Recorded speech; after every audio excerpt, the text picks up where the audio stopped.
सतगुरुदेव की जय। बंदी छोड़ कबीर साहिब जी की जय। बंदी छोड़ गरीबदास जी महाराज जी की जय। स्वामी राम देवानंद जी गुरु महाराज जी की जय हो। सर्व संतों की जय, सर्व भक्तों की जय, धर्मी पुरुषों की जय। श्री काशी धाम की जय, श्री सुडानी धाम की जय, श्री क्रोथा धाम की जय, श्री बरवाड़ा धाम की जय। सत साहिब। अब जैसे सतनाम भी बहुत ताकत रखता है, ये हमारी साधना है। जैसे प्रथम मंत्र सतनाम, ये साधना है। सार नाम हमारी पूजा है। पूजा और साधना में अंतर होता है। कबीर साहब हमारा पूज्य है। साधना वो होती है, जैसे हमने जल की आवश्यकता है तो हैंडपंप लगाते हैं। हैंडपंप के लिए बोकी और पाइप, बोकी मारते रहते हैं, मिट्टी बाहर डालते रहते हैं। सतनाम की बोकी श्वास उश्वास से मारकर जब वो पानी के लेवल पर पहुंच जाती है, वो बोर, तब उसमें पाइप लोअर करके फिर उसके ऊपर एक मशीन बांधी जाती है, वो सार नाम है। और मशीन से फिर उसको चलाया जाता है। वो हमारा पूज्य इष्ट है, वो सार शब्द है। जो हमें चाहिए था वो ऐसे मिलेगा, वो सुख परम पिता परमात्मा के सच्चे दरबार का। तो गरीबदास जी कहते हैं वो मंत्र, वो जो सार नाम है, वो जड़ी जानो नाम जगदीश है। परमात्मा जगदीश कबीर साहब का सार नाम, वो नाग दमन जड़ी बूटी है, वो काल दमन। और विष्णु व्यापक शेष, छोटे से सांप की बात छोड़ो, शेष नाग जो सबसे बड़ा ताकतवर 1000 फुट का बंदर है, यानी काल 1000 भुजा का ताकतवर है, ये भी निकट नहीं आ सकता। बच्चों, किस्मत सराहा करो अपनी, 100 गुण गाया करो। गरीबदास जी कहते हैं, गरीब साधों से ते मस्करी, ये चोरों नाल खुशाद, मल अखाड़ा जीतेंगे ये युगन युगन के माल। माल, रेसलर, पहलवान, इन नकली गुरुओं से तो खुश है सारा संसार। साधों से ती मस्करी, इन चोरा नाल खुशाद। हाय हाय, इन चोरों से, झूठे गुरुओं से खुश और साधु संतों के मजाक करते हैं। ये तो मल अखाड़ा जीतेंगे युगन युगन के बाद। आप हो वो युगन युगन के माल। बच्चों, आपको बहुत बार प्रमाण दिए जाते हैं, देता ही रहूंगा आखिरी सांस तक, क्योंकि सिलेबस यू है। टीचर सारा साल सिलेबस पढ़ाता है, उल्टा सुल्टा उन्हें कोई रट्टा लगवाता है, और तब बच्चे सफल होते हैं। परमात्मा योगों से आपके साथ है। सतयुग में राजा अम्बरीश एक बहुत बड़े धार्मिक राजा हुए हैं, और खूब यज्ञ किया करते थे, भंडारे करते थे, ब्राह्मणों को खूब धन दान करते थे, लागड़ गऊ बांटा करते थे। 1000 लागड़ गऊ बांट देते। लागड़ माने बच्चे वाली, ब्याई हुई, दूध वाली। भोजन भंडारे करवाते थे, दक्षिणा देते थे। जैसा भी लोक वेद सुना था, गुरु जी ने बताया था, ऋषियों ने, वो सारा कुछ करते थे। परमात्मा वहां भी साथ रहते हैं, उनकी इज्जत रखते हैं भक्ति की। और बीच बीच में उनको समझाने की चेष्टा की, कोई ऋषि रूप बनाकर अम्बरीश जी को सच्चा मार्ग बताया, खूब ध्यान से सुना और नाम लिया। लेकिन वो ऋषि वहां सैकड़ों और मालिक एक। आखिर में राजा अम्बरीश भी हाथ खड़े कर गया, मालिक की साधना छड़ दी, और वो ऋषियों वाली वो शुरुआत कर। इतने अच्छे भगत विष्णु जी के बने हुए थे। बच्चों में अब हंसी भी आती है, दुख भी होता है। गरीब वेद पढ़े पर भेद न जाने, वाचे पुराने ठारा, और पत्थर की पूजा करे, भूल गए सृजनहारा। वेद पढ़ा करते ऋषि उस समय, केवल वेद। पुराण तो इनकी अपनी रचना है, फिर वो सा लिखते चले गए, और सारा वेद के विरुद्ध साधना करते करते और कराते थे। विष्णु जी की पूजा करे, और गीता क्या कहती है, तो चारों वेदों का सारांश है। विष्णु 3 गुणों में से एक सतगुण है। इन तीनों गुणों की भक्ति तक त्रिगुणमयी माया के द्वारा जिसका ज्ञान हरा जा चुका है, यानी इसी तक सीमित है, जो राक्षस स्वभाव को धारण किए हुए मनुष्यों में नीच दूषित कर्म करने वाले मूर्ख, ये मेरी भक्ति ना करते। तो अम्बरीश वही साधना करता था, लेकिन पिछले संस्कार किसी जैसे भी चल रहा भक्ति युग बच्चों, आप इन बातों को बार बार सुनोगे तो आपके दिल में समा जाएगी यह कहानी सच्चाई ये है। अब ये भक्ति काल शुरू हो गया, मोक्ष काल समझो। इसमें हजारों वर्षों तक चलेगा, अरबों भगत बच्चे बेटा बेटी पार होंगे, जो चलेगा जो भी लाखों वर्ष और भी चलेगा। लेकिन वो साधना करते रहेंगे, लेकिन उनका विश्वास इतना नहीं बनेगा, वो फिर यही रह जाएंगे काल के जाल में। उन्हीं में से फिर, क्योंकि उनकी भक्ति जबरदस्त है, शास्त्र अनुकूल है, अगले सतयुग में उन्हीं पुण्यात्माओं को काल जन्म देगा। उनको पहले ऊपर के लोकों में रखेगा, ऊपर के लोकों में स्वर्ग में देवता हजारों लाखों वर्ष वहां रहेंगे। यानी एक को लोक ऐसा चक्कर है, चैन है, चैन। उस चैन पर जैसे डाल देते हैं, ब्रह्मलोक में गए, फिर चक्कर काटते काटते विष्णु लोक शिव लोक सारे अपने कर्म फोड़ के भोग के खत्म करके फिर भी उनके पुण्य इतने बच जाते हैं कि सतयुग में जन्म देते हैं उनको। और सतयुग में भी अच्छे पुण्य कर्मी फिर राजा बनते हैं। और वह भक्ति, ये वाली भक्ति कसक और वो शेष बची ताकत फिर भी साथ रहती है। और इस कारण से भगवान भी उनके साथ रहना पड़ता है। जो बच्चा गऊ की नजर में, यूं साईं तू संत, भक्तों के पीछे फिरे भक्त वत्सल भगवंत। कबीर जो जन मेरी शरण है, ताका हूं मैं दास, गेल गेल ला गया करो जब लग धरती आकाश। तो अपने इस विधान अनुसार अम्बरीश से मिले। ठीक है, एक बार तो यह बात इतनी गजब की है, सारी ठीक ठीक लगती है, लेकिन माहौल खराब होता है। ये ज्ञान बताने वाला एक होता है, दूसरा समर्थक नहीं होता। उस दिन में वो भूल जाते हैं और इसी लोग बहका देते हैं, कहाँ सी बातें करते हो, वेदों में ऐसा कहीं नहीं है, वेदों में ऐसा नहीं है। अब दास तो कहना चाहता है, फिर अगले जन्म उस भक्ति से वो अम्बरीश राजा स्वर्ग गया, स्वर्ग में अपने पुण्य भोगे। फिर त्रेता युग में फिर राजा जनक के रूप में वह आत्मा ने जन्म लिया। वहां भी खूब भक्ति करी, विष्णु के कट्टर पुजारी। वही भावना वही भाव फिर भरा हुआ था, परमात्मा फिर भी मिले उनको।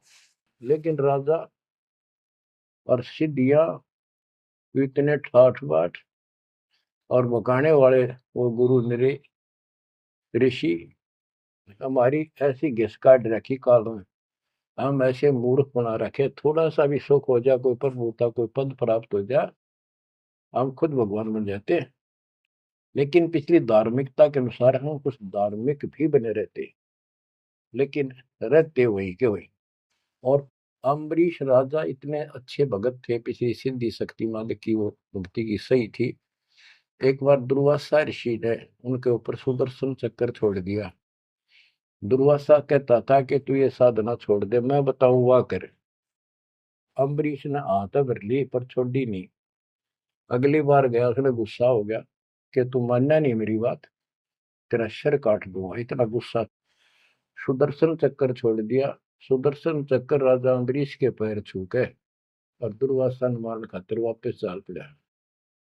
दुर्वासा भागता फिरा 3 लोक में, कितने उसने गुफा नहीं मिली जरा बच जा, कुछ संरक्षक नहीं पाया। परमात्मा कबीर जी ने विष्णु रूप बनाया, एक सवाल आ दी, 1 मिनट में के कर दी कर दिया बोलो में। दुर्वासा ने देखा भगवान विष्णु बैठे, वहीं पहुंच गया और कंप पे डांक ठोक रखी, मन बचा लो भगवान, बचाओ मुझे, सुदर्शन चक्र मुझे मारेगा। परमात्मा बोले क्या गुस्ताखी कर दी, क्यों मार रहा है तेरे को। फिर वह सारी कहानी बता दी। भगवान बोले कि भक्ति के भाव से चलो, ये ताकत से नहीं चलता ये मार्ग। अपना ज्ञान दो, कोई मानने ठीक है, ना मानो मत ना मानो, मुझे बचाओ भगवान मुझे बचाओ। उसमें सुदर्शन चक्कर रुक गया, खड़ा हो गया दूर, भगवान की शक्ति से डर के देख के।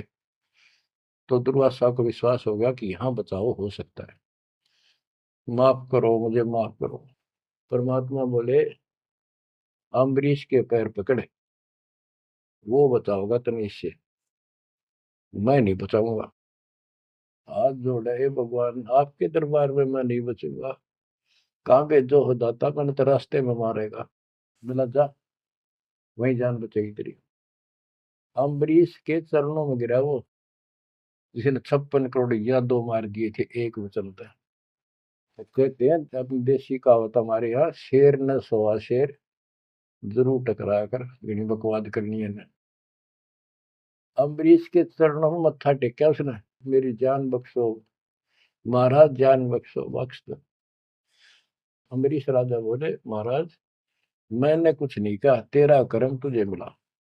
और वो सुदर्शन चक्कर हाथ से पकड़ लिया राजा अम्बरीश ने, और ऑफ कर दिया, शांत हो गया। बोला ले जा तेरी तोब। और भक्ति के बावरे ना चाहिए इंसान। बच्चों, अम्बरीश राजा की इतनी महिमा होगी, ऋषि भी हैरान थे जो उनके गुरु लोग थे। वो नहीं छोड़ कहते, मन तू सुख के सागर बस रे, और न ऐसा यस रे। तू सुख के सागर बस रे, ये झूठे यशों में कुछ नहीं धरा। वह सतयुग में महिमा होगी, फिर राजा जनक बन गए। राजा जनक वही भाग्य बाबा नानक बने। जब एक सुखदेव नाम के Present बाल by Sadhguru ब्रह्मचारी माँ के गर्भ Nilsantrampal से Ji भक्ति ले रहे Maharaj थे channel. और आकाश में उड़ जाने की सिद्धि थी, उस अर्धी की गांठ से पंसारी बन जाते। ये अपने बराबर किसी ने नहीं समझा था। राजा जनक के पैरों में पड़कर स्वर्ग तक जाने का विरोध करवाया। वो मोक्ष तक वो दूर की बात है, वो तो मार्ग ही नारा है। गरीब सुखदेव ने 84 भुगती बिना पजावे खरगो, तेरी क्या बुनियाद परानी, तू पेंडा पंथ पकड़ो। के सुखदेव जैसे ऋषि जिसकी टूटी बोला करती, सारे देवता उसका सम्मान करते थे, बड़ा पहुंचा हुआ है, वो भी फिर 84 लाख योनियों में गया। राजा जनक से दीक्षा ली। पहले तो यूं कहता, मैं बाल ब्रह्मचारी ब्राह्मण ऋषि। जनक विदेही राजा भाई, कैसे शीश निभाऊं जाई। सुखदेव बोले, ज्ञान विवेक का हमने स्त्री का मुख नहीं देखा। राजा के 10,000 रानियां। तो गरीबदास जी कहते हैं, गोरख से ज्ञानी गणे सुखदेव जति जिहान। वो अपने आप को जति मान रहा था। और सीता सी वो बारिया, संत दूर स्थान। संत के घर बहुत दूर है, इन बात का तो नहीं भाई इसने ब्याह करवा रखा है, इसका न्यू हो रहा था, भाई संत कैसे हो सकता है। 10,000 रानी थी, फिर भी उस नकली से दो भी अच्छा था राजा जनक। बच्चों, ये मूल ज्ञान है, ये निचोड़ है, निष्कर्ष है, ये तत्व ज्ञान है। और राजा जनक रूप में बहुत गणे यज्ञ किए, बहुत प्रमाण है पुराणों में। बहुत धर्म भंडारे लाए, यानी दूध वाली गाय बाटी साधु संतों, तो वो धर्म पुण्य बन गए। अब देख काल कैसे ठगी करता बच्चों, सारे पॉइंट याद रखने पड़ेंगे। बेमतलब अपने धन ने खोया नहीं करते। राजा जनक और सुखदेव विमानों बैठ कर स्वर्ग जान लग रास्ते में 12 करोड़ आत्माएं नरक में तंग पा रही थी, हाहाकार मचा रोवे। राजा Present जनक ने कहा, by ये Sadhguru आवाज कहाँ से आ रही है Nilsantrampal चिल्लाने की, Ji रोको Maharaj मेरा channel. विमान रोको। रोक दिया। उनको बताया गया कि यहाँ एक नरक है, उसमें 12 करोड़ आत्माएं जीव अपने कर्म दंड भोग रहे, पाप। राजा ने कहा, इनको छोड़ दो, इनको कष्ट ना दो। तो वहां जो उनके साथ गए थे देवदूत, यमदूत, वो कहने लगे, जी यहाँ आपका हुक्म नहीं चलता, यहाँ का राजा धर्मराज है, उसके आदेश से सब कुछ होता है। बोला, या तो मुझे इस नरक में डाल दो, मुझे भी यहीं छोड़ दो, ना इनको निकाल दो। धर्मराज तक बात गई। धर्मराज जी वहां आए, बात सुनी। धर्मराज बोले, राजन अपने अपने कर्मा का फल सब न भोगना पड़ता है, ऐसे नहीं कुछ हो सकता। तो राजा आकड़ गया। भाव यानी एक परमार्थी भाव, परमार्थ भी हिसाब का होना चाहिए, उपवाद में Present कोई by परमार्थ नहीं Sadhguru चला गया Nilsantrampal Ji कि Maharaj या तो channel. मुझे यहाँ छोड़ दो या इनको साथ लो मेरे। तब धर्मराय ने एक विकल्प निकाला कि आप अपने पुण्य दे दो इनको, आधे या जितने चाहते हो, उतने समय तक इनको आपके साथ वहां स्वर्ग में भेज देंगे। राजा ने 50% पुण्य दान कर दिए। सबको बिठा के 12 करोड़ आत्माओं को विमान में बिठा के और स्वर्ग ले गए। बच्चों, सुखदेव ने गलती करी नहीं, वो तो आज तक स्वर्ग में है। और वो राजा जनक ने आधे पुण्य खत्म कर दिए, बाकी के पुण्य में किला झाड़ के, खा के, खर्च के, खो खंडा के बाबा नानक रूप में जन्मे। पहले राजा थे 2 जन्मों में, दुनिया भर के नौकर होते थे, और फिर हैंड टू माउथ हो गए, खुद नौकर लगे नवाब के मोदी खाने में, गोदाम में। अब बच्चों, अब हमने सावधानी न्यों भी बरतनी है, अपने नाम ने, अपने भक्ति ने नष्ट नहीं करा, किसी के ऊपर भावुक हो गया। एक बताओ था कि मैंने अपने भाई दुखी हो रहा था, उसको अपने पुण्य दे दिए, भक्ति दे दी, वो तो ठीक हो गया, मेरी डूबती हो रही है, बुरा हाल हो रहा ना, वो दिक्कत होगी, बीमारी होगी, आगे तागे दुख होने लग के, तो ये बकवाद नहीं चले, मर्यादा जो बनाई है उसको संभालो। बच्चों, ये सत्संग मिला ही नहीं था अपने को आज तक। यह परमात्मा की कलम तोड़ कृपा आप पर देखो ना, कितना लग रही रहे उस बालक ने, उस परमात्मा ने, कि ये वो वचन याद कर लो, सतगुरु जो चाहे सो कर ही 14 कोट दूत जब डाली, जो चाहे सो कर लो, ये प्रमाण देख यो कर दिया। वो तो भूत चमत्रास निवार है, पर चित्रगुप्त के कागज पाने। पुण्यात्माओं, धन्य आपके माता पिता जिनसे जन्मा, और धन्य आपकी किस्मत, धन्य आपकी पिछली करनी, और धन्य आपके इस समय को कि आपका जन्म किस समय में हुआ है। इस माल्य के प्रयत्न को, दास के इस प्रयत्न को हल्के में ना लेना। पुण्यात्माओं, उस दाता की अमर कथा आपके हृदय में भर रहा हूं, ये अमृतहार आपको करा रहा हूं। बच्चों, कुर्बान हो जाओ। समय पहचान दो, टाइम बार बार नहीं आता होगा आपका। ये संसारिक धंधे थे कर कर मर लिए, इनमें फिर भी पूरा ना पटता। इस मालिक की तरफ ध्यान ज्यादा दो, हर चीज में बरकत दिखा दूंगा, नारी नारी। परमात्मा आपको मोक्ष दे, आपको समय दे इस अनुभव रत्न, इस मानसरोवर बनाने का, आत्मा के मैल कटाने का। सत साहेब जी, इस वीडियो के बनाने का उद्देश्य हमारा किसी को भी नीचा दिखाना व किसी की भावनाओं को ठेस पहुंचाने का नहीं है। इस वीडियो के बनाने का उद्देश्य हमारा आध्यात्मिक ज्ञान को जन जन तक पहुंचाना है। तो आइए देखते हैं जगत गुरु तत्वदर्शी संत रामपाल जी महाराज जी द्वारा लिखी गई पुस्तक हिंदू साहिबान नहीं समझे गीता वेद पुराण, पेज नंबर 356। फिर आगे सतलोक है, जो वास्तविक सतलोक है। सत्यलोक में पूर्ण परमात्मा कबीर जी अन्य तेजों में मानव सदृश शरीर में एक गुम्मद यानी गुम्मज में एक ऊंचे सिंहासन पर विराजमान है। वहां सतलोक की सर्व वस्तुएं तथा सत्यलोक वासी सफेद प्रकाश युक्त है। सत्य पुरुष के शरीर का प्रकाश अत्यधिक सफेद है। सत्य पुरुष के एक रोम यानी शरीर के बाल का प्रकाश 1 करोड़ सूर्यों तथा इतने ही चंद्रमाओं की मिले जुले प्रकाश से भी अधिक है। परमेश्वर कबीर जी स्वामी रामानंद जी की आत्मा को साथ लेकर सत्यलोक में गए। वहां सर्व आत्माओं का भी मानव सदृश शरीर है। उनके शरीर का भी सफेद प्रकाश है, परंतु सत्यलोक निवासियों के शरीर का प्रकाश 16 सूर्यों के प्रकाश के समान है। बालक रूपधारी कबीर देव ने अपने ही अन्य स्वरूप पर चंवर किया, जो स्वरूप अत्यधिक तेजों में था तथा सिंहासन पर एक सफेद गुंबद में विराजमान था। स्वामी रामानंद जी ने सोचा कि पूर्ण परमात्मा तो यह है जो तेजों में शरीर युक्त है। यह बाल रूपधारी आत्मा कबीर यहाँ का अनुचर अर्थात सेवक होगा। स्वामी रामानंद जी ने इतना विचार ही किया था। उसी समय सिंहासन पर विराजमान तेजों में शरीर युक्त परमात्मा सिंहासन त्याग कर खड़े हो गए तथा बालक कबीर जी को सिंहासन पर बैठने के लिए प्रार्थना की। नीचे से रामानंद जी के साथ गया बालक कबीर जी उस सिंहासन पर विराजमान हो गए तथा वह तेजों में शरीरधारी प्रभु बालक के सिर पर श्रद्धा से चंवर करने लगा।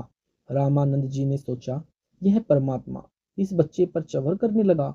यह बालक यहाँ का नौकर यानी सेवक नहीं हो सकता। इतने में तेजोमय शरीर वाला परमात्मा उस बालक कबीर जी के शरीर में समा गया। बालक कबीर जी का शरीर उसी प्रकार उतने ही प्रकाश युक्त हो गया जितना पहले सिंहासन पर बैठे पुरुष का था। इतनी लीला करके स्वामी रामानंद जी की आत्मा को वापस शरीर में भेज दिया। मैं ऋषि रामानंद जी ने आंखें खोल कर देखा तो बालक रूपधारी परमेश्वर कबीर जी को सामने भी बैठा पाया। मैं ऋषि रामानंद जी को पूर्ण विश्वास हो गया कि यह बालक कबीर जी ही परम अक्षर ब्रह्म अर्थात वासुदेव यानी कुल का मालिक है। दोनों स्थानों यानी ऊपर सतलोक में तथा नीचे पृथ्वी लोक में यह स्वयं ही लीला कर रहा है। यही परम दिव्य पुरुष अर्थात आदि पुरुष है। सतलोक में जहाँ पर यह परमात्मा मूल रूप में निवास करता है वह सनातन परम धाम है।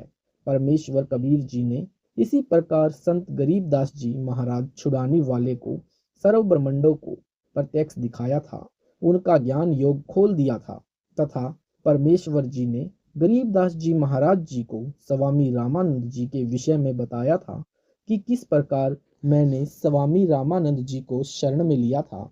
महाराज गरीबदास जी ने अपनी अमृत वाणी में उल्लेख किया है, तहाँ वहाँ चित चक्रित भया, देखी फजल दरबार, गरीबदास सिजदा किया, हम पाए दीदार, बोलत रामानंद जी, सुन कबीर करतार, गरीब सब रूप में तुम ही बोलन हार, दो ठोर है एक तू, भया एक से दोए, गरीबदास हम कारणे उतरे हो मग जोए, तुम साहिब तुम संत हो, तुम सतगुरु तुम हंस, गरीबदास तुम रूप बिन और न दूजा अंश, तुम स्वामी मैं बाल बुद्धि, भरम करम किए नाश, गरीबदास निज भरम तुम हमरे दृढ़ विश्वास, सुन बे सुन से तुम परे, उरे से हमरे तीर, गरीबदास सरबंग में अविगत पुरुष कबीर, कोटि कोटि सिजदा किए, कोटि कोटि प्रणाम, गरीबदास अनहद अधर हम, पर से तुम धाम, बोले रामानंद जी, सुनो कबीर सुभान,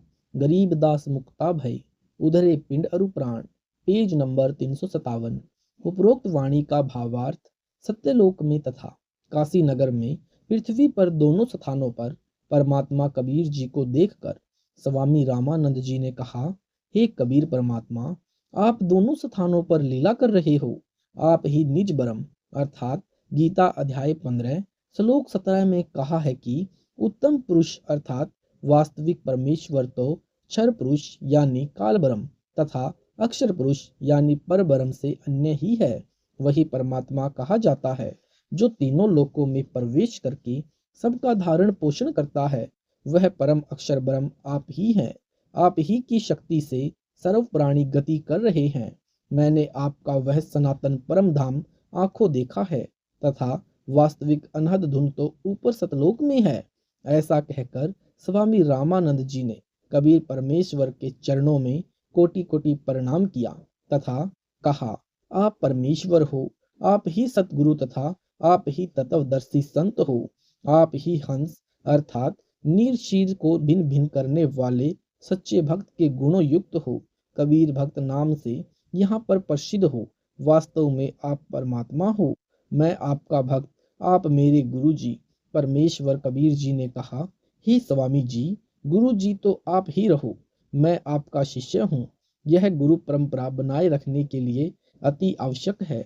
यदि आप मेरे गुरु जी रूप में नहीं रहोगे तो भविष्य में संत व भक्त कहा करेंगे कि गुरु बनाने की कोई आवश्यकता नहीं है, सीधा ही परमात्मा से ही संपर्क करो। कबीर जी ने भी गुरु नहीं बनाया था। हे स्वामी जी, काल प्रेरित व्यक्ति ऐसी ऐसी बातें बनाकर श्रद्धालुओं को भक्ति की दिशा से भ्रष्ट किया करेंगे तथा काल के जाल में फांसे रखेंगे। इसलिए संसार की दृष्टि में आप मेरे गुरु जी की भूमिका कीजिए तथा वास्तव में जो साधना की विधि मैं बताऊं आप वैसे कीजिए। स्वामी रामानंद जी ने कबीर परमेश्वर जी की बात को स्वीकार किया। कबीर परमेश्वर जी एक रूप में स्वामी रामानंद जी को तत्व ज्ञान सुना रहे थे तथा अन्य रूप धारण करके कुछ ही समय उपरांत अपने घर पर आ गए, क्योंकि वहां नीरू तथा नीमा अति चिंतित थे। बच्चे को सकुशल घर लौट आने पर नीरू तथा नीमा ने परमेश्वर का शुक्रिया किया। अपने बच्चे कबीर को सीने से लगाकर नीमा रोने लगी तथा बच्चे को अपने पति नीरू के पास ले गई। नीरू ने भी बच्चे कबीर से प्यार किया। नीरू ने पूछा, बेटा, आपको उन ब्राह्मणों ने मारा तो नहीं? कबीर जी बोले, नहीं पिताजी, स्वामी रामानंद जी बहुत अच्छे हैं। मैंने उनको गुरु बना लिया है। उन्होंने मुझको सर्व ब्राह्मण समाज के समक्ष सीने से लगाकर कहा, यह मेरा शिष्य है। आज से मैं सर्व हिंदू समाज के सर्व जातियों के व्यक्तियों को शिष्य बनाया करूंगा। माता पिता यानी नीरू तथा नीमा अति प्रसन्न हुए तथा घर के कार्य में व्यस्त हो गए। स्वामी रामानंद जी ने कहा, हे कबीर जी, हम सर्व की बुद्धि पर पत्थर पड़े थे। आपने ही अज्ञान रूपी पत्थरों को हटाया है। बड़े पुण्य कर्मों से आपका दर्शन सुलभ हुआ है। यानी यह शब्द अगम निगम बोध के पृष्ठ नंबर 38 पर लिखा है। मेरा नाम कबीरा हूँ, जगत गुरु जाहिरा। तीन लोक में यश है मेरा, त्रिकुटी है अस्थाना। पांच तीन हम ही ने किन्हे, जाते रचा जिहाना। गगन मंडल में बासा मेरा, नौवे कमल परमाना। ब्रह्म बीज हम ही से आया, बनी जो मूर्ति नाना। शंखो लहर मेहर की उपजे, बाजे अनहद बाजा। गुप्त भेद वाही को देंगे, शरण हमरी आजा। भव बंधन से लेऊं छुड़ाई, निर्मल करो शरीरा। सुरनर मुनिजन कोई भेद न पावे, पावे संत गंभीरा। वेद कतेब में भेद ना पूरा, काल जाल जंजाला। कहे कबीर सुनो गुरु रामानंद, करूं अमर ज्ञान उजाला। Page number 359। अब विश्व की उत्पत्ति यानी सृष्टि रचना का ज्ञान कराता हूँ, जो स्वयं परमेश्वर ने अपने द्वारा रचित जगत का ज्ञान बताया है। कृपया आगे पढ़ें। सबसे पहले सत्य पुरुष अकेले थे, कोई रचना नहीं थी। सर्वप्रथम परमेश्वर जी ने चार अविनाशी लोकों की रचना वचन से की। नंबर 1 अनामी लोक, जिसको अकह लोक भी कहते हैं। नंबर 2 अगम लोक। नंबर 3 अलख लोक। नंबर 4 सतलोक। फिर परमात्मा ने चारों लोकों में चार रूप धारण किए। चार उपमात्मक नामों से प्रत्येक लोक में प्रसिद्ध हुए। नंबर 1 अनामी लोक में अनामी पुरुष या अकह पुरुष। नंबर 2 अगम लोक में अगम पुरुष। नंबर 3 अलख लोक में अलख पुरुष। नंबर 4 सतलोक में सतपुरुष उपमात्मक नाम रखे। फिर चारों लोकों में परमात्मा ने वचन से ही एक एक सिंहासन यानी तख्त बनाया। प्रत्येक सिंहासन पर सम्राट के समान मुकुट आदि धारण करके विराजमान हो गए। फिर सतलोक में परमेश्वर ने अन्य रचना की। एक शब्द यानी वचन से 16 द्वीपों तथा एक मान सरोवर की रचना की। पुण्य 16 वचनों से 16 पुत्रों की उत्पत्ति की। उनमें मुख्य भूमिका अचिंत, तेज, सहजदास, जोगजीत, कूरम, इच्छा, धैर्य और ज्ञानी की रही है। अपने पुत्रों को सबक सिखाने के लिए कि समर्थ के बिना कोई कार्य सफल नहीं हो सकता। जिसका काम उसी को साजे और करे तो मूर्ख बाजे। सतपुरुष ने अपने पुत्र अचिंत से कहा कि आप अन्य रचना सतलोक में करें, मैंने कुछ शक्ति तेरे को प्रदान कर दी है। अचिंत ने अपने वचन से अक्षर पुरुष की उत्पत्ति की। अक्षर पुरुष युवा उत्पन्न हुआ, मान सरोवर में स्नान करने गया, उसी जल पर तैरने लगा। कुछ देर में निद्रा आ गई, सरोवर में गहरा नीचे चला गया। यानी सतलोक में अमर शरीर है, वहां शरीर श्वासों पर निर्भर नहीं है। बहुत समय तक अक्षर पुरुष जल से बाहर नहीं आया। अचिंत आगे सृष्टि नहीं कर सका। तब सतपुरुष यानी परम अक्षर पुरुष ने मान सरोवर पर जाकर कुछ जल अपनी चुल्लू यानी छात में लिया। उसका एक विशाल अंडा वचन से बनाया तथा एक आत्मा वचन से उत्पन्न करके अंडे में प्रवेश की और अंडे को जल में छोड़ दिया। जल में अंडा नीचे जाने लगा तो उसकी गड़गड़ाहट के शोर से अक्षर पुरुष की निद्रा भंग हो गई। अक्षर पुरुष ने क्रोध से देखा कि किसने मुझे जगा दिया। Page number 360। क्रोध उस अंडे पर गिरा तो अंडा फूट गया। उसमें से एक युवा तेजोमय व्यक्ति निकला। उसका नाम क्षर पुरुष रखा, यानी आगे चलकर यही काल कहलाया। सतपुरुष ने दोनों से कहा कि आप जल से बाहर आओ। अक्षर पुरुष, तुम निद्रा में थे, तेरे को नींद से उठाने के लिए यह सब किया है। अक्षर पुरुष और अक्षर पुरुष से सत्पुरुष ने कहा कि आप दोनों अचिंत्य के लोक में रहो। कुछ समय के पश्चात, यानी क्षर पुरुष, जिसे ज्योति निरंजन काल भी कहते हैं, ने मन में विचार किया कि हम तीनों तो एक लोक में रह रहे हैं, मेरे अन्य भाई एक एक द्वीप में रह रहे हैं। यह विचार कर उसने अलग द्वीप प्राप्त करने के लिए तप प्रारंभ किया। इससे पहले सत्पुरुष जी ने अपने पुत्र अचिंत से कहा कि आप सृष्टि रचना नहीं कर सकते। मैंने तुम्हें यह शिक्षा देने के लिए ही आपसे कहा है कि अन्य रचना करो, क्योंकि अचिंत आप तो अक्षर पुरुष को भी नहीं उठा सके। अब आगे कोई भी यह कोशिश न करना, सर्व रचना मैं अपनी शब्द शक्ति से रचूंगा। सत्पुरुष जी ने सतलोक में असंख्य लोक रचे तथा प्रत्येक में अपने वचन से अन्य आत्माओं की उत्पत्ति की। ये सब लोग सत्पुरुष के सिंहासन के इर्द गिर्द थे। इनमें केवल नर हंस, यानी सतलोक में मनुष्यों को हंस कहते हैं, ही और उनको परमेश्वर ने शक्ति दे रखी है कि वे अपना परिवार यानी नरहंस वचन से उत्पन्न कर सकते हैं। वे केवल 2 पुत्र ही उत्पन्न कर सकते हैं। क्षर पुरुष यानी ज्योति निरंजन ने तप करना शुरू किया। उसने 70 युग तक तप किया। सत्पुरुष जी ने क्षर पुरुष से पूछा कि आप तप किस लिए कर रहे हो। क्षर पुरुष ने कहा कि यह स्थान मेरे लिए कम है, मुझे अलग स्थान चाहिए। परमेश्वर जी ने उसे 70 युग के तप के प्रतिफल में 21 ब्रह्मांड दे दिए, जो सतलोक के बाहरी क्षेत्र में थे, जैसे 21 प्लॉट मिल गए हों। ज्योति निरंजन ने विचार किया कि इन ब्रह्मांडों में कुछ रचना भी होनी चाहिए। उसके लिए फिर 70 तप युग किया। फिर सतपुरुष जी ने पूछा कि अब क्या चाहता है। क्षर पुरुष ने कहा कि सृष्टि रचना की सामग्री देने की कृपा करें। सतपुरुष जी ने उसको 5 तत्व यानी जल, पृथ्वी, अग्नि, वायु तथा आकाश तथा 3 गुण यानी रजगुण, सतगुण तथा तमगुण दे दिए तथा कहा कि इनसे अपनी रचना कर। क्षर पुरुष ने तीसरी बार फिर तप प्रारंभ किया। जब 64 युग तप करते हो गए तो सत्य पुरुष जी ने पूछा कि आप और क्या चाहते हो। क्षर पुरुष ने कहा कि मुझे कुछ आत्मा दे दो, मेरा अकेले का दिल नहीं लग रहा। Page number 361। क्षर पुरुष को आत्मा ऐसे मिली, आगे पढ़े। जिस समय क्षर पुरुष यानी ज्योति निरंजन एक पैर पर खड़ा होकर तप कर रहा था, तब हम सभी आत्माएं इस क्षर पुरुष पर आकर्षित हो गए। जैसे जवान बच्चे अभिनेता व अभिनेत्री पर आसक्त हो जाते हैं, लेना एक न देने दो, व्यर्थ में चाहने लग जाते थे। वे अपनी कमाई करने के लिए नाचने कूदते हैं। युवा बच्चे उन्हें देखकर अपना धन नष्ट करते हैं। ठीक इसी प्रकार हम अपने परम पिता सत्पुरुष से छोड़कर काल पुरुष यानी क्षर पुरुष को हृदय से चाहने लग गए थे।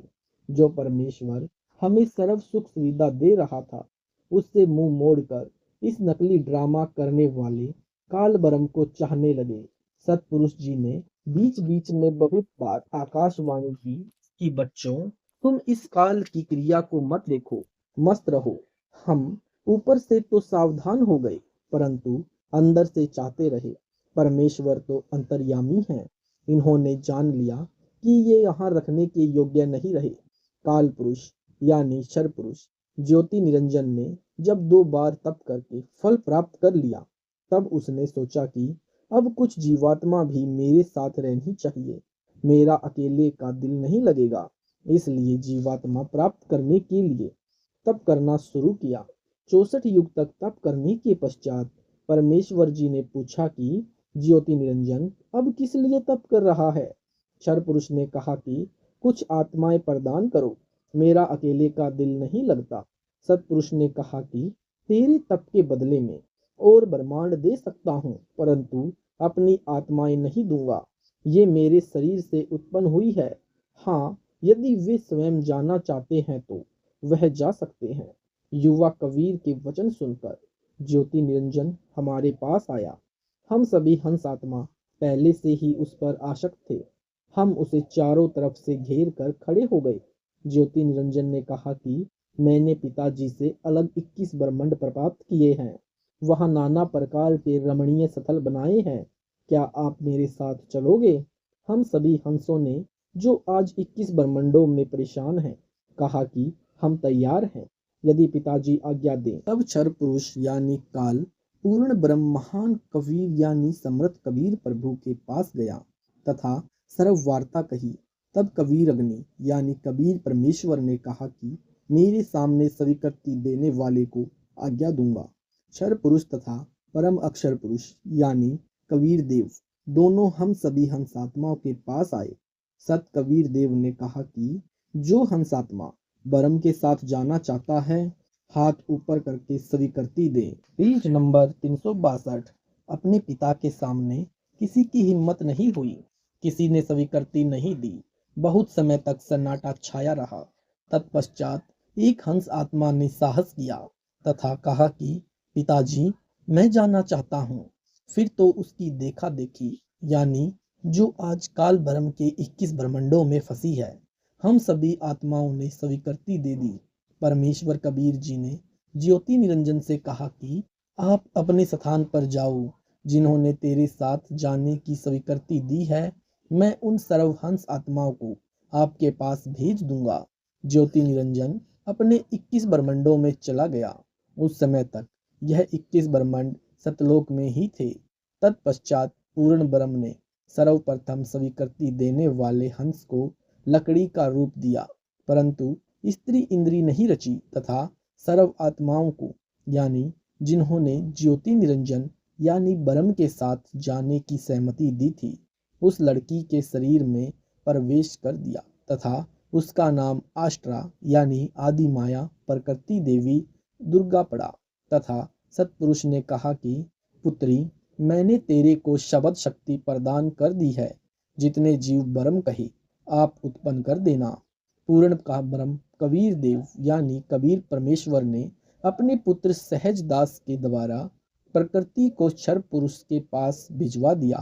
सहज दास जी ने ज्योति निरंजन को बताया कि पिताजी, इस बहन के शरीर में उन सब आत्माओं को प्रवेश कर दिया है जिन्होंने आपके साथ जाने की सहमति व्यक्त की थी। इसको वचन शक्ति प्रदान की है। आप जितने जीव चाहोगे प्रकृति अपने शब्द से उत्पन्न कर देगी। यह कहकर सहजदास वापिस अपने द्वीप में आ गया। युवा होने के कारण लड़की का रंग रूप निखरा हुआ था। ब्रह्म के अंदर विषय वासना उत्पन्न हो गई तथा प्रकृति देवी के साथ अभद्र गतिविधि प्रारंभ की। तब दुर्गा ने कहा कि ज्योति निरंजन, मेरे पास पिताजी की प्रदान की हुई शब्द शक्ति है। आप जितने प्राणी कहोगे मैं वचन से उत्पन्न कर दूंगी। आप मैथुन परंपरा शुरू मत करो। आप भी उसी पिता के शब्द से अंडे से उत्पन्न हुए हो तथा मैं भी उसी परम पिता के वचन से ही बाद में उत्पन्न हुई हूँ। आप मेरे बड़े भाई हो। बहन भाई का यह योग महापाप का कारण बनेगा, परंतु ज्योति निरंजन ने प्रकृति देवी की एक भी प्रार्थना नहीं सुनी तथा अपनी शब्द शक्ति द्वारा नाखूनों से स्त्री इंद्री यानी भग प्रकृति को लगा दी तथा बलात्कार करने की ठानी। उसी समय दुर्गा ने अपनी इज्जत रक्षा के लिए कोई और चारा न देखकर सूक्ष्म रूप बनाया तथा ज्योति निरंजन के खुले मुख के द्वारा पेट में प्रवेश करके पूर्ण ब्रह्म कबीर देव से अपनी रक्षा के लिए याचना की। उसी समय कबीर देव यानी कबीर देव ने अपने पुत्र योग संतायन अर्थात जोगजीत का रूप बनाकर वहां प्रकट हुए तथा कन्या को काल के उदर से बाहर निकाला तथा कहा, ज्योति निरंजन, आज से तेरा नाम काल होगा। Page number 363। तेरी जन्म मृत्यु होते रहेंगे, इसलिए तेरा नाम क्षर पुरुष होगा तथा 1 लाख मानव शरीरधारी प्राणियों को प्रतिदिन खाया करेगा। वह 1.25 लाख उत्पन्न किया करेगा। आप दोनों को 21 ब्रह्मांड सहित निष्कासित किया जाता है। इतना कहते ही 21 ब्रह्मांड विमान की तरह चल पड़े। सहज दास के द्वीप के पास से होते हुए सतलोक से 16 शंख कोश यानी एक कोस लगभग 3 किलोमीटर का होता है की दूरी पर आकर रुक गए। विशेष विवरण। अब तक 3 शक्तियों का विवरण आया है। नंबर 1, पूर्ण ब्रह्म, जिसे अन्य उपमात्मक नामों से भी जाना जाता है, जैसे सतपुरुष, अकाल पुरुष, शब्द स्वरूपी राम, परम अक्षर पुरुष यानी पूर्ण ब्रह्म या पुरुष आदि। यह पूर्ण ब्रह्म असंख्य ब्रह्मांडों का स्वामी है तथा वास्तव में अविनाशी है। नंबर 2, पर ब्रह्म, जिसे अक्षर पुरुष भी कहा जाता है।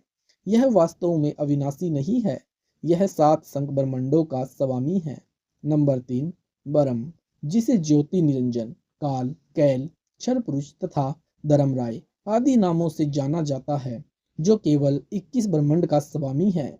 अब आगे इसी ब्रह्म यानी काल की सृष्टि के एक ब्रह्मांड की परिचय दिया जाएगा, जिसमें 3 और नाम आपके पढ़ने में आएंगे, ब्रह्मा, विष्णु तथा शिव। ब्रह्म तथा ब्रह्मा में भेद। एक ब्रह्मांड में बने सर्वोपरि स्थान पर ब्रह्म यानी क्षर पुरुष स्वयं 3 गुप्त स्थानों की रचना करके ब्रह्मा, विष्णु तथा शिव रूप में रहता है तथा अपनी पत्नी दुर्गा के सहयोग से 3 पुत्रों की उत्पत्ति करता है। उनके नाम भी ब्रह्मा, विष्णु तथा शिव ही रखता है। जो ब्रह्म का पुत्र ब्रह्मा है, वह एक ब्रह्मांड में केवल 3 लोकों यानी पृथ्वीलोक, स्वर्गलोक तथा पाताल लोक में एक रजोगुण विभाग का मंत्री यानी स्वामी है। इसे त्रिलोकीय ब्रह्मा कहा है तथा ब्रह्म, जो ब्रह्मलोक में ब्रह्मा रूप में रहता है, उसे महाब्रह्मा व ब्रह्मलोकीय ब्रह्मा कहा है। इसी ब्रह्म यानी काल को सदाशिव, महाशिव, महाविष्णु भी कहा है। श्री विष्णु पुराण में प्रमाण चतुर्थ अंश अध्याय 1 पृष्ठ नंबर 230 से 231 पर श्री ब्रह्मा जी ने कहा, जिस अजन्मा सर्वमय विधाता परमेश्वर का आदि, मध्य, अंत, स्वरूप, स्वभाव और सार हम नहीं जान पाते, यानी श्लोक नंबर 83, जो मेरा रूप धारण कर संसार की रचना करता है, सतिथि के समय जो पुरुष रूप में है तथा जो रुद्र रूप से विश्व का ग्रास कर जाता है, अनंत रूप से संपूर्ण जगत को धारण करता है, यानी श्लोक नंबर 86। श्री ब्रह्मा जी, श्री विष्णु जी व श्री शिव जी की उत्पत्ति। काल ब्रह्म ने प्रकृति यानी दुर्गा से कहा कि अब मेरा कौन क्या बिगाड़ेगा, मनमानी करूंगा। प्रकृति ने फिर प्रार्थना की कि आप कुछ शर्म करो, प्रथम तो आप मेरे बड़े भाई हो, क्योंकि उसी पूर्ण परमात्मा कबीर देव की वचन शक्ति से आपकी यानी ब्रह्म की अंडे से उत्पत्ति हुई तथा बाद में मेरी उत्पत्ति उसी परमेश्वर के वचन से हुई है। दूसरे में आपके पेट से बाहर निकली हूँ, मैं आपकी बेटी हुई तथा आप मेरे पिता हुए। इन पवित्र नातों में बिगाड़ करना महापाप होगा। मेरे पास पिता की प्रदान की हुई शब्द शक्ति है, जितने प्राणी आप कहोगे मैं वचन से उत्पन्न कर दूंगी। ज्योति निरंजन ने दुर्गा की एक भी विनय नहीं सुनी तथा कहा कि मुझे जो सजा मिलनी थी मिल गई, मुझे सतलोक से निष्कासित कर दिया, अब मैं मनमानी करूंगा। यह कहकर काल पुरुष ने प्रकृति के साथ जबरदस्ती शादी की तथा 3 पुत्रों यानी रजगुण युक्त ब्रह्मा जी, सतगुण युक्त विष्णु जी तथा तमगुण युक्त शिव शंकर जी की उत्पत्ति की। जवान होने तक तीनों पुत्रों को दुर्गा के द्वारा अचेत करवा देता है। फिर युवा होने पर श्री ब्रह्मा जी को कमल के फूल पर, श्री विष्णु जी को शेष नाग की सैया पर तथा श्री शिव जी को कैलाश पर्वत पर सचेत करके इकट्ठे कर देता है। तपस्विला प्रकृति यानी दुर्गा द्वारा इन तीनों का विवाह कर दिया जाता है। काल ब्रह्म के आदेश से प्रकृति देवी ने तीनों को एक ब्रह्मांड में 3 लोकों यानी स्वर्गलोक, पृथ्वीलोक तथा पाताल लोक में एक एक विभाग के मंत्री पद को संभालता है। काल ने एक ब्रह्मांड में एक ब्रह्मलोक की रचना की है। उसी में 3 गुप्त स्थान बनाए हैं। एक रजोगुण प्रधान स्थान है, जहाँ पर यह ब्रह्म यानी काल स्वयं महाब्रह्मा यानी मुख्य मंत्री रूप में रहता है तथा अपनी पत्नी दुर्गा को महासावित्री रूप में रखता है। इन दोनों के संयोग से जो पुत्र इस स्थान पर उत्पन्न होता है, वह स्वतः ही रजोगुण बन जाता है।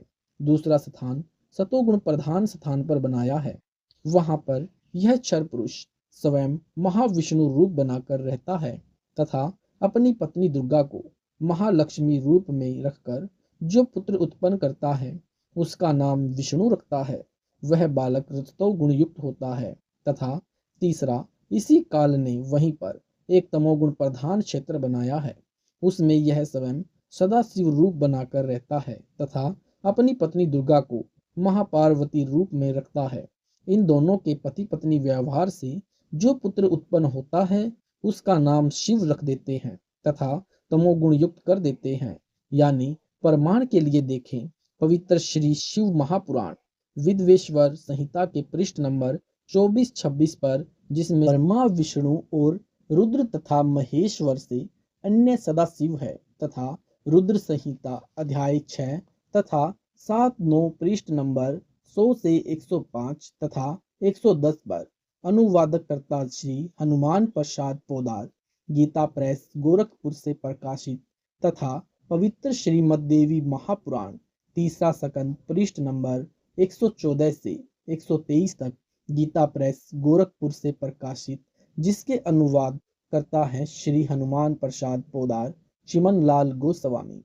फिर इन्हीं को धोखे में रखकर काल ब्रह्म अपने खाने के लिए जीवों की उत्पत्ति श्री ब्रह्मा जी द्वारा तथा स्थिति एक दूसरे को मोह ममता में रखकर काल जाल में रखना श्री विष्णु जी से तथा संहार, यानी क्योंकि काल पुरुष को शापवश 1 लाख मानव शरीरधारी प्राणियों के सूक्ष्म शरीर से मैल निकाल कर खाना होता है, उसके लिए 21वें ब्रह्मांड में एक तपतशिला है जो स्वतः गर्म हो रहती है।